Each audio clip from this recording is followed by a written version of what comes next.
Well, hi, everyone. Welcome. I'm Patrick Pfingsten. Welcome to our weekly live stream and podcast here on the Illinoize. So glad to have you joining us, whether you're on YouTube, on Facebook, on Twitter, or wherever you may find us.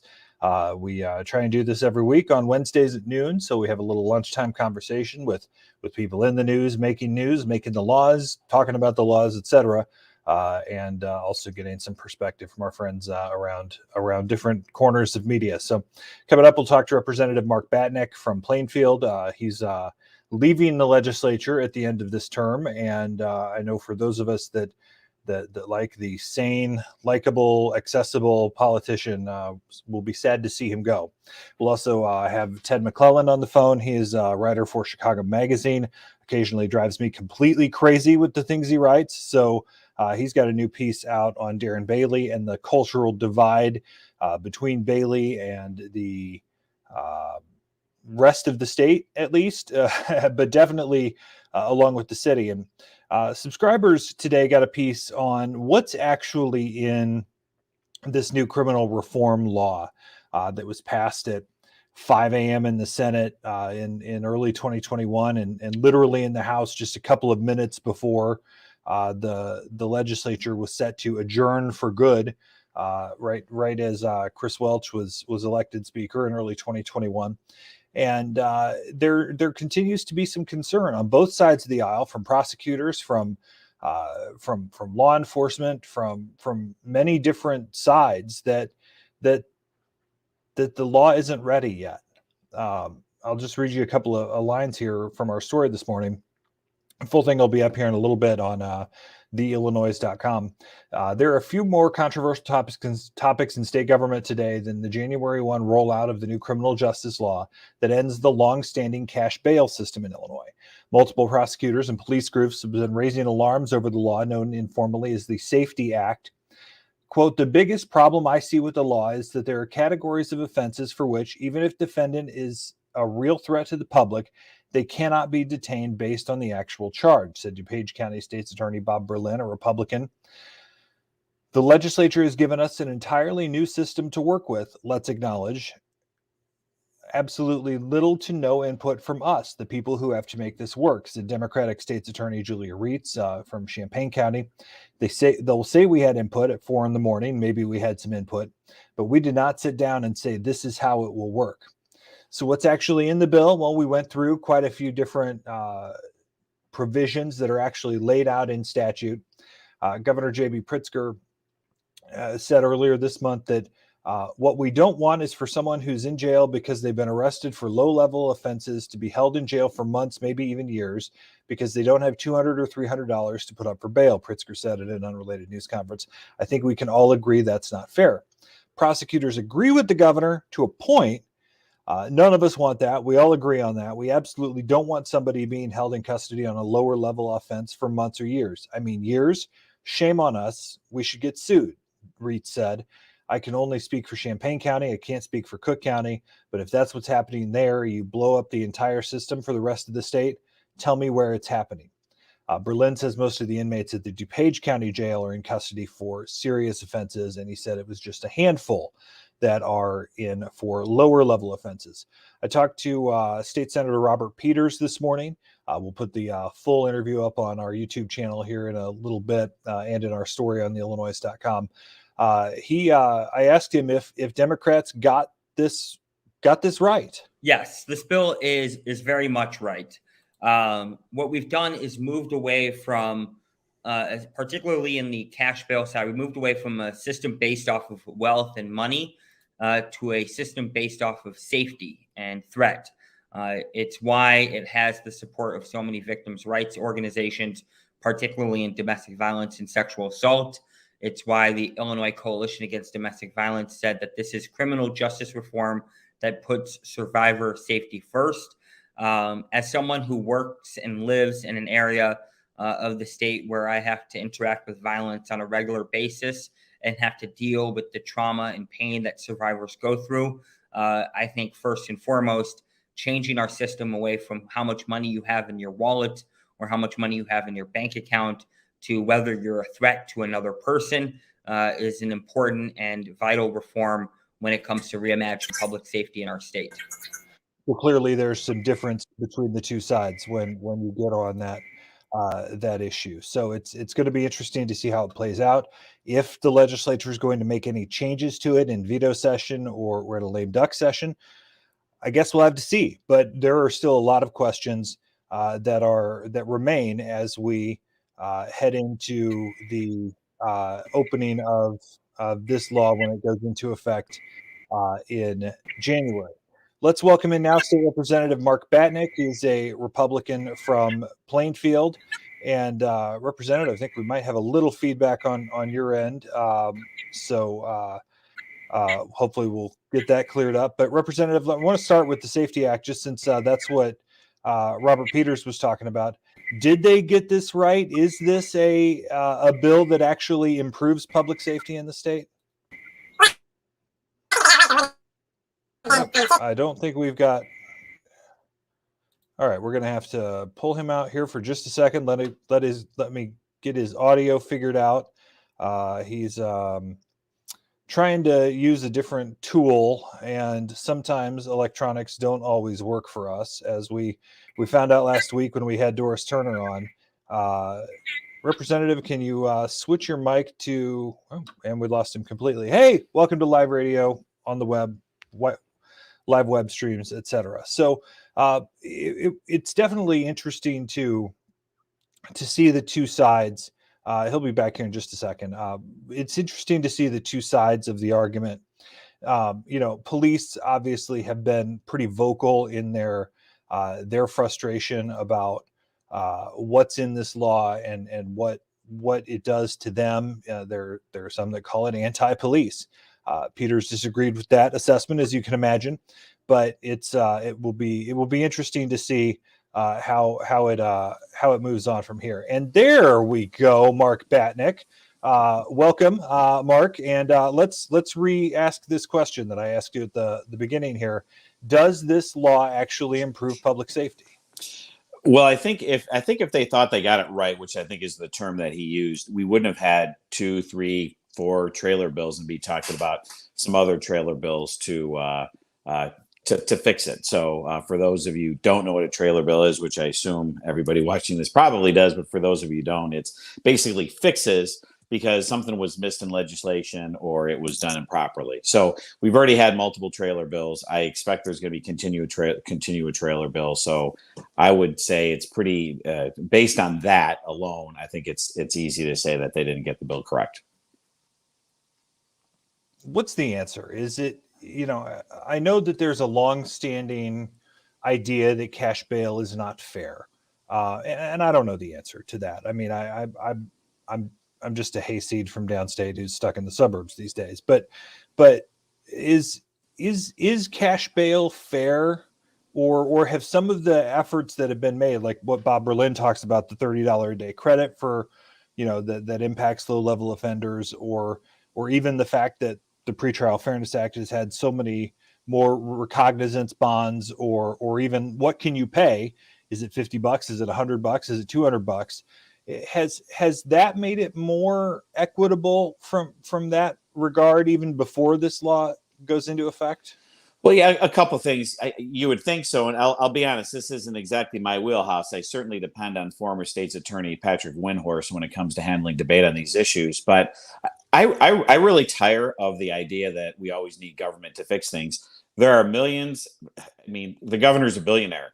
Start a nonprofit organization. Let's start writing stories about these people and loan a couple $100 to the people that are in the situation that Senator Peters and the governor talked about. I don't know why government needs to come in and fix this. If it's truly a situation of someone's down on their luck and they don't have $50 or $100 or $200, well then a nonprofit can certainly come in and help in that situation. I don't think we need to necessarily change all of our laws for those rare circumstances. And I know we weren't actually scheduled to talk about this, so I appreciate you humoring me a little bit, as since that's kind of what we were talking about in the newsletter today, and I talked to Senator Peters this morning.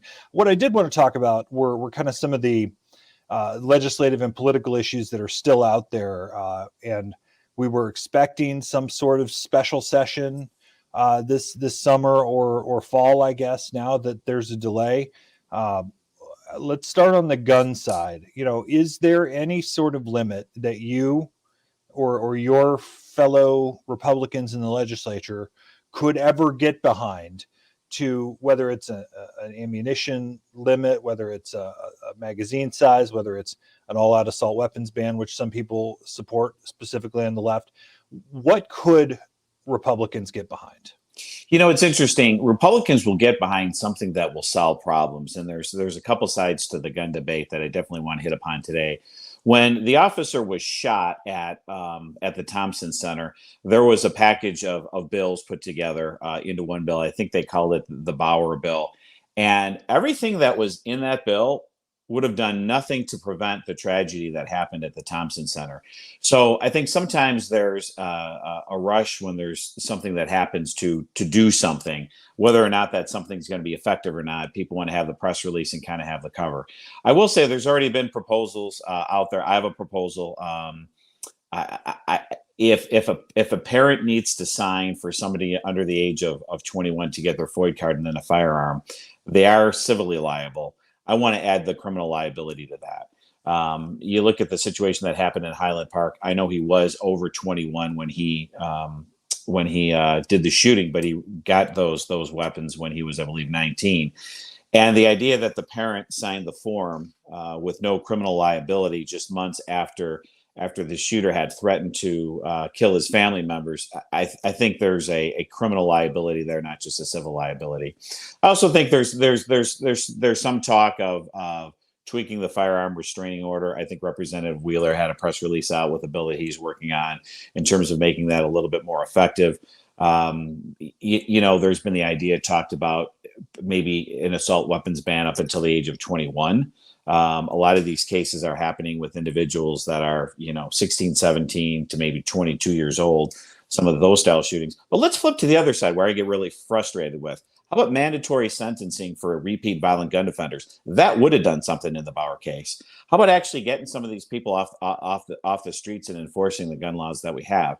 So I tire when it comes to the gun violence that's happening in the city or in the state or nationwide. I get tired of only wanting the Democrats to focus on a situation that's like Highland Park while they're ignoring what's happening in the south and west side of Chicago. That's incredibly frustrating to me. It's interesting that you bring that up, because in our chat with Robert Peters this morning, who's obviously far more liberal on the issue than you might be, he talked about it's not necessarily an individual with a gun problem, even though there are individuals with guns that are perpetrating crimes on a daily basis. He said it's more of an availability in an industry situation. I don't necessarily know that I agree with that, but come on now. Let's go back in time. That's really frustrating here. It's a little bit patronizing. There are parts of the state and parts of this country that have had a gun culture for a long time, and they haven't had crime like they have in the south and west side of Chicago, and they haven't had the type of mass shootings like we've seen in high schools and all those sorts of tragedies. This is a failure of our education system. It's a failure of our social system to have generations after generations of fatherless homes. There's a lot of problems that the Democrats want to ignore, and they only want to talk about the headlines. And that's patronizing and frustrating. Do you think there is a gun problem, though, at all? I mean, I think we have to agree that there is too much availability, right? And maybe that's more of a handgun problem, because that's what's perpetrating most of the crime that you're seeing in the city and now even in the suburbs on a weekly basis on the weekends. Well, like I said before, there's been availability in different parts of the country in different periods of our history of guns for a long time. But let's start addressing the issue. Are we just going to ignore the issue of individuals who decide that this is a way of life for them? It just the carjackings. Are we just going to ignore that? Are we going to ignore all the petty crimes that happen in the city of Chicago that lead up to that? Are we going to ignore what's happening? I mean, if anybody follows CWB Chicago or Paul Vallis on Twitter, you see the videos pretty much every night, if certainly every weekend, of mobs of people basically just taking over the streets, people walking into convenience stores and just grabbing whatever they want. I mean, are we going to blame that all just on because there's manufacturers or guns? Or is the majority party in this state going to take responsibility for the failed social policies, whether it be schools, whether it be our welfare system, whether it be the anti-violence programs that they put together that often line the pockets of people that help them politically? I mean, there's a long history of things besides just availability. Changing the magazine size of what can go into an assault weapon isn't going to solve the problem that's happening on the south and west side. It's a deep problem, and it's more than a gun problem. I want to switch really quickly to the abortion discussion. Illinois is already one of the most available states, liberal states, in terms of abortion access in the country. What do you see as the path, even at this point, for the governor's promise to come back and do something pro-abortion, or at least pro-abortion rights? We talk about, a lot of times we talk about how the Trump far right has taken over the Republican Party, but on this issue, the governor and the Democrats are playing to the far left. So what more can we even, or can they even do that you would expect to see in the legislature potentially this fall? So I agree with you. We are to the extreme. We are to the extreme of even countries like Russia and China. Western Europe is a lot more conservative than Illinois is on issues. And in much of Western Europe, after 12 weeks, you're pretty much not able to have an abortion. In Illinois, by our laws, you can have an abortion through 9 months of pregnancy, paid for by the taxpayer. And if you're a minor child, you don't even have to tell your parents about it. So we are to the far extreme. And I actually asked the exact same question. What possibly could you add to this? And one of the answers I received back was they want to change the licensure for people who can perform abortions to nurses and not doctors anymore, so that there's more providers that could actually do abortions in our state. That is actually the only piece of significant legislation that I've heard about is that they want to make it. They want to lower the standard for people who actually do the actual surgery. We talk about polling a lot, in this business. But I thought it was really telling that, 22% of the state, the 22% of the state is essentially for abortion at any time. 15% essentially is for no abortion ever. And then everyone else is in the middle, whether you're center right and you're pro-life, but you also understand the need for exceptions, or you're pro-choice, maybe center left and don't believe someone should be aborting a child at 8.5 months or whatever extreme circumstance it might be. Why has the middle been completely lost in this discussion? Yeah, the middle's been lost on most discussions. I mean, you look at the criminal justice bill, you look at the gun legislation, I think the middle's been lost. The middle's been lost because you win your elections in the primary. So you have to cater to the far left, or you have to cater to the far right. And you look at Mike Zaleski basically lost his reelection. He's been pretty much voting solidly Democrat, like you would expect a Democrat to vote. He took one, I wouldn't even call it a moderate vote on abortion, keeping the parental notice in place. And he basically lost his election over it. So the person that's going to come in and replace him is going to be somebody that's going to be to the extreme left on abortion. So on abortion and guns and other issues, you just have everybody pushes to the fringes. And it's disappointing because, as you said, the vast majority of the people are pro-life with exceptions or pro-choice with exceptions, which basically, in a way, means the exact same thing. It's just where on the spectrum you are. The vast majority of people are somewhere in the middle. But as long as we have gerrymandering, as long as you win your election by winning the primary, you're gonna elect people at the state level and at the federal level that are not going to be best representative of the broad swath of society. Interesting you bring up primaries, Representative. Mark Batnick joins us. Your party has nominated the most conservative candidate for governor, at least in our lifetimes, probably in a century. What is Darren Bailey killing suburban Republicans with his doubling down on silly comments and frustrating way that he's run his campaign thus far? Is the biggest vulnerability here the fact that he could take down suburban Republicans with him?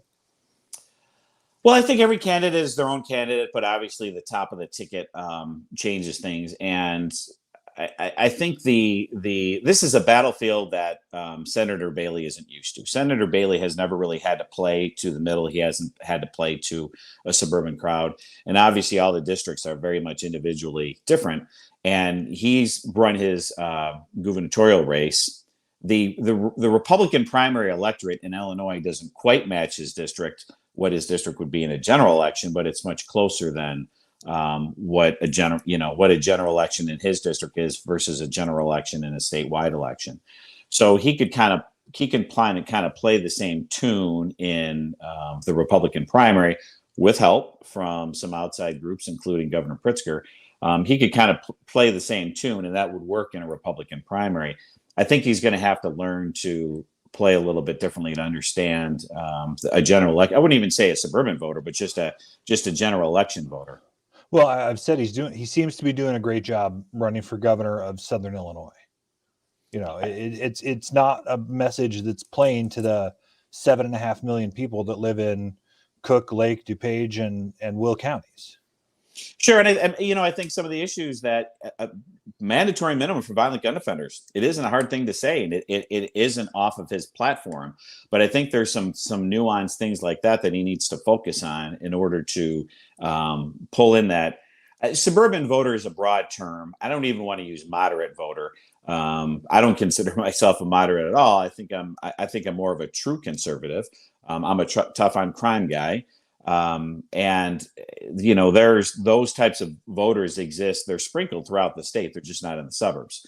Now, how much it affects actual legislative races probably does play out a little bit more in the suburbs. But when you're running statewide, you need to pick up your handful of votes everywhere. There's going to be that type of voter in every county across the state, whether it be a small town, a big town, or somewhere in between, whether you're in Bloomington or Taylorville or Cairo or you name it. There are going to be people that are going to be looking for something that's a little bit different than what you were playing as a rep, a senator, and then in the gubernatorial primary.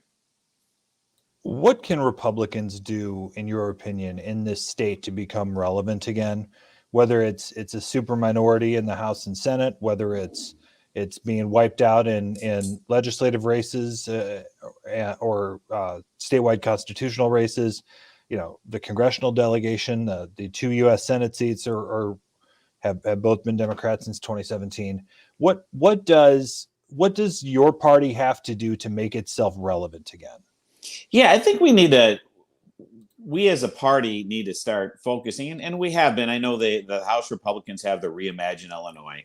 Money is obviously always an issue in terms of getting our message out, but frankly, I think when you look at, let's take the Reimagine Illinois platform, when you look at that, I think that's more in tune with the people across the entire state of Illinois want versus what's kind of being dictated to them by pretty far left Chicago legislators. So parental notification is a winning issue for us. People think that they should know if their daughter is having a surgery. I think the public probably doesn't appreciate a lot of the decriminalization stuff that's been happening, whether it be the increased taxes or little things like voting from, going out of your way to make sure people in jail have an easy way to vote, but not doing the same for people who find themselves in the hospital. I mean, I think there's all those sorts of little things that we can focus on that actually hit home and affect people on an individual basis. I think we really need to do a better job of highlighting the extremism of what's coming out of the Capitol for the last 4 years. Before we let you go, Mark, you're leaving us at the end of this term. Chose not to seek another term. 8 years in the legislature. One, are you going to miss it? And two, any advice for those that come after or will still be there as to how to maybe do better. Yeah, I definitely will miss it. I'll miss the people more than anything else. It's been an honor to serve. It's been a great ride. The piece of advice I would say, I'm actually going to steal one thing from Kelly Cassidy. She said, "Watch the roller coaster, don't ride it." Every little thing isn't a big deal. You have to kind of stand back and watch the ride instead of being part of it, and then just focus on solving problems and as opposed to throwing red meat. I know sometimes because of these gerrymandered districts, throwing the red meat is what gets you elected, but you need to spend the bulk of your time of actually coming up with solutions to these problems instead of just things that sound good. Focus on things that actually do good.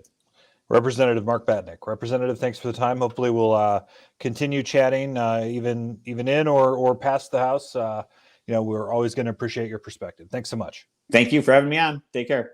All right, Mark Batnick joining us here on the Illinoize, our live streaming podcast here on a Wednesday on August 17th. It's State Fair Day. The legislature, or the Democrats, are having Governor's Day at the State Fair today as we speak. They had their Democrat county chairman's breakfast this morning at the Bank of Springfield Center, and all of the Democratic statewide elected officials and notable people and dignitaries gave their pointed speeches, and they're having a small unity event at the director's lawn, and then instead of a political rally, they're having a concert by a country act named Chris Young. So a different way that Democrats will do their day at the State Fair today. Republicans will be a lot more traditional tomorrow with their rally at the director's lawn at noon. All right, joined now on the phone by Ted Mcclelland. He is a writer for Chicago Magazine, has some opinions that sometimes, Ted, make my blood boil occasionally. Let's start with your newest piece on Darren Bailey. Okay. You used the Eric Greitens commercial, the Rhino Hunters thing, which is maybe indicative of where the Republican Party is today. But what did you find when you looked into who Darren Bailey is and what he stands for? Well, I went to his last rally before the primary. It was in Des Plaines. And I found that and I was there too, so I didn't even see it. I'm sorry about that. Oh, you were there? Okay. I found that his followers were as angry at the Republican Party, the Republican establishment, as they were at J.B. Pritzker. They felt like the Republicans had compromised with the Democrats on guns, on abortion, on taxes. Bailey was railing against Republican legislators who work with Pritzker to double the state's gas tax, and one of the and a lot of them were specifically calling out Jim Durkin, who's the leader of the House Republican Party, who had voted for the gas taxes, a rhino, a Republican in name only, and somebody that they wanted to get rid of if Bailey becomes governor. And then I talked to a gentleman named Dave Smith. He's from Illinois Family Action. It's a very conservative, traditional values PAC, and he basically said, there's been this long string of moderate Republican governors: Jim Thompson, Jim Edgar, George Ryan, Bruce Rauner, and he basically said that none of them could win the party's nomination today because they're all pro-choice. And I think a lot of people really felt stabbed in the back by Rauner after he signed a bill to expand public funding of abortion. As Dave Smith said, we're not going to compromise with the pro-aborts anymore. So compromise is out and conviction is in. As Mr. Smith told me, the parties are polarizing.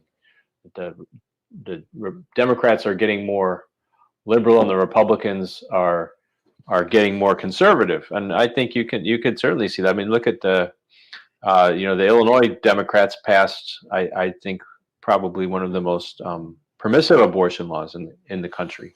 And then next door in Indiana, you have one of the most restrictive abortion laws in the country.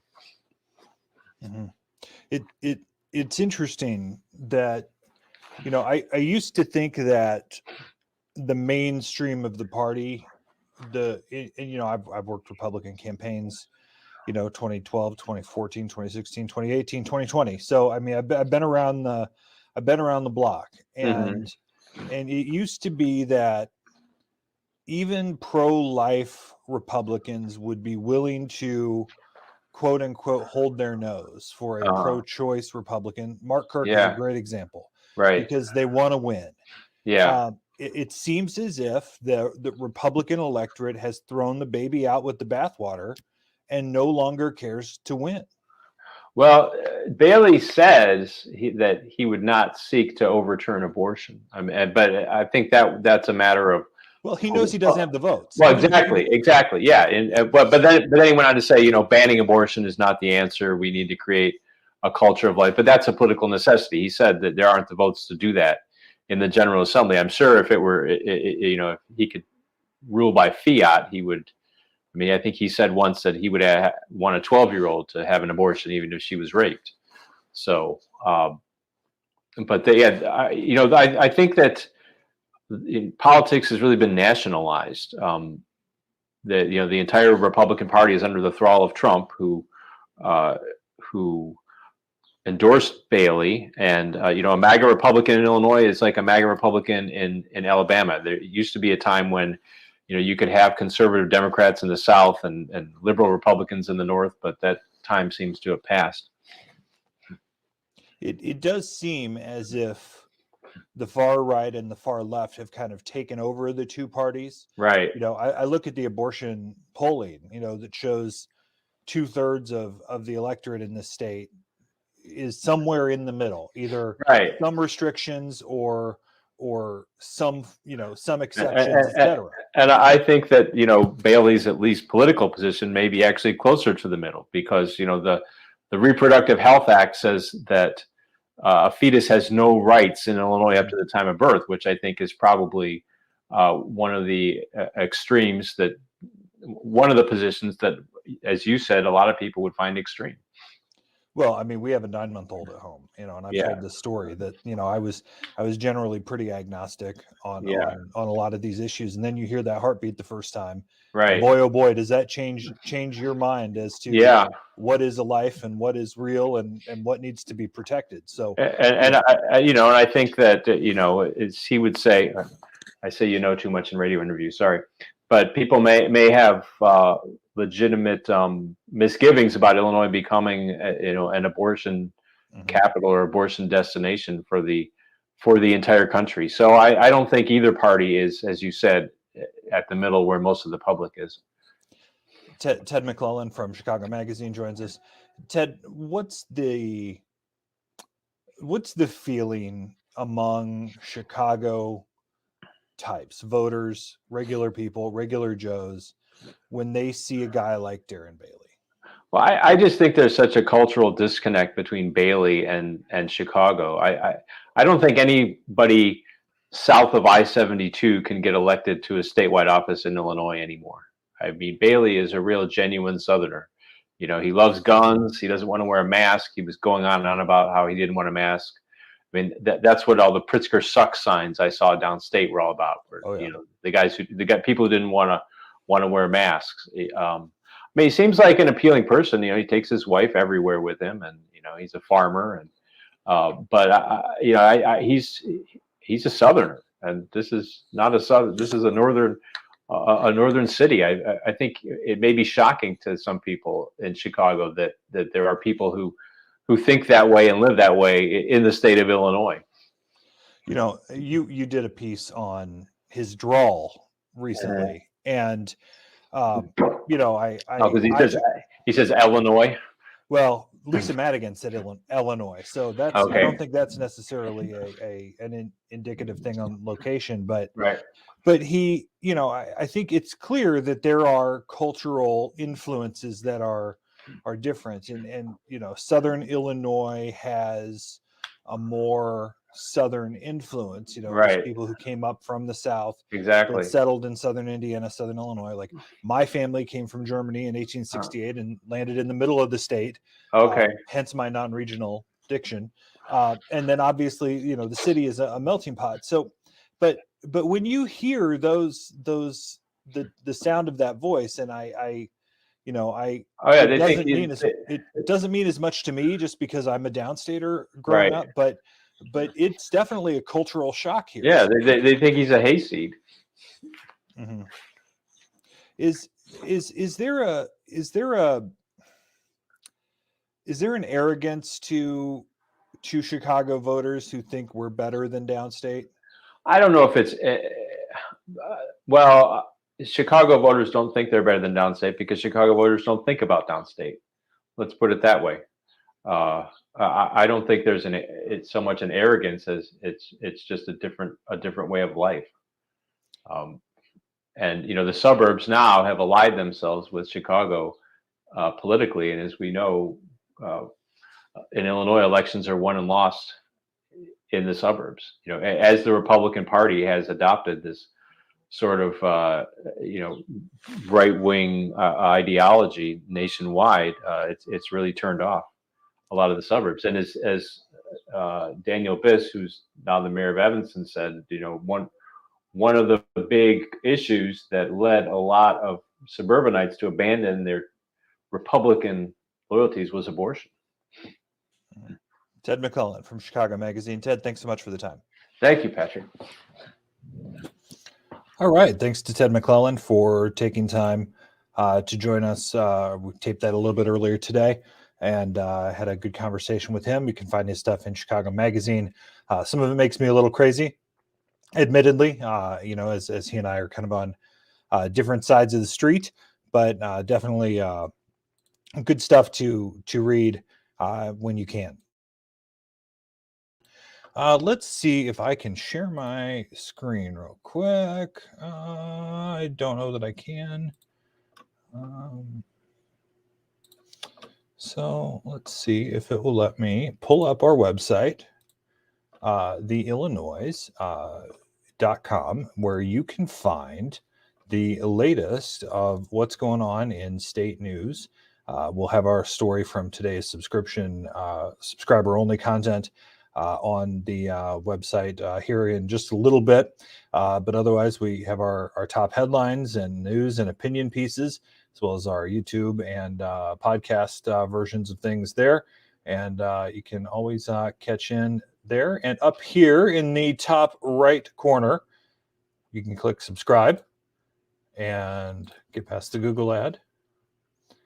And you can subscribe to the Illinoize newsletter. You can get the free newsletters on Mondays, Tuesdays, and Thursdays. And if you want to buy a subscription, become one of our paid subscribers, you can do that by clicking the same link as well and get your exclusive newsletters on Tuesdays and Fridays, or Wednesdays and Fridays. My days are all screwed up. Anyway, thanks so much for joining us. Drop us to a line with what you're interested in, what you want to hear, anyone you want us to talk to, any thoughts you want to share. We'll protect your identity and only use first names and funny emails and things like that. Drop us a line at mailbag@theillinoise.com. We'd love to hear your thoughts and share those as we can, as we do this show each week. We won't be here next week. I've got to travel for business. So we'll skip next week and be back on August 31st here on theillinoise.com. Thanks so much for joining us, everyone. Have a great day.